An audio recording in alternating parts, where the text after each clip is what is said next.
Né en 2008 grâce à Jean-Louis Schlesser et René Medj, deux hommes qui ont marqué l'histoire des plus grands rallyes tout-terrain du monde, cette course nous emmène sur les rives du Maroc et de la Mauritanie pour rejoindre le mythique Lac Rose à Dakar au Sénégal, continent qui a écrit la légende des rallyes.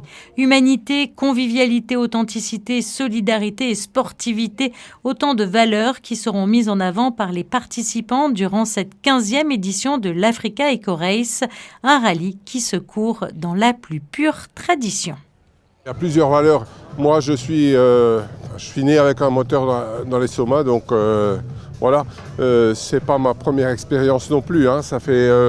On a fait quelques Dakar. On espère un peu de soleil parce qu'il avait très mauvais en Belgique. On espère un peu de beau temps. Beaucoup d'aventures et l'Afrique telle qu'elle, on aime bien, on adore. Premier rallye, catégorie raid. Et alors, qu'est-ce que vous apprenez ou qu'est-ce que vous espérez déjà ? J'espère revivre ce que j'ai vu quand j'étais petit avec le Paris-Dakar à l'époque, où je le regardais quand j'étais gamin et j'espère ressentir à peu près les mêmes sensations. Qu'est-ce qui vous plaît dans les valeurs de ce rallye ? Je dirais que c'est l'authenticité, le côté original, puis j'imagine, parce que je n'ai jamais fait, mais l'entraide et le partage. Chaque année, l'Africa Eco Race enregistre un nombre croissant de participants, preuve de l'engouement pour ce rallye. Et un petit nouveau prendra le départ de cette course cette année, pourtant bien connu dans le monde des sports automobiles, puisqu'il est titré champion du monde des Rallye 2.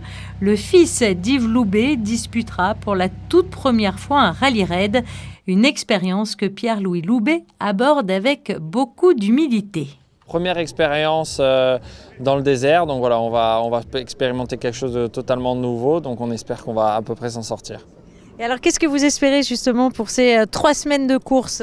Déjà, on va espérer prendre beaucoup d'expérience et surtout montrer l'Apache, qui est un tout nouveau produit. C'est le premier T3, donc voiture de cette catégorie hybride, avec beaucoup de nouvelles technologies. Vraiment avec plein de nouveaux matériaux qui normalement ne sont pas exploités en sport automobile. Donc voilà, essayer de montrer qu'un produit un peu novateur peut fonctionner. Et normalement, je suis plus en rallye, le rallye Monte Carlo ou choses comme ça qui sont totalement différents.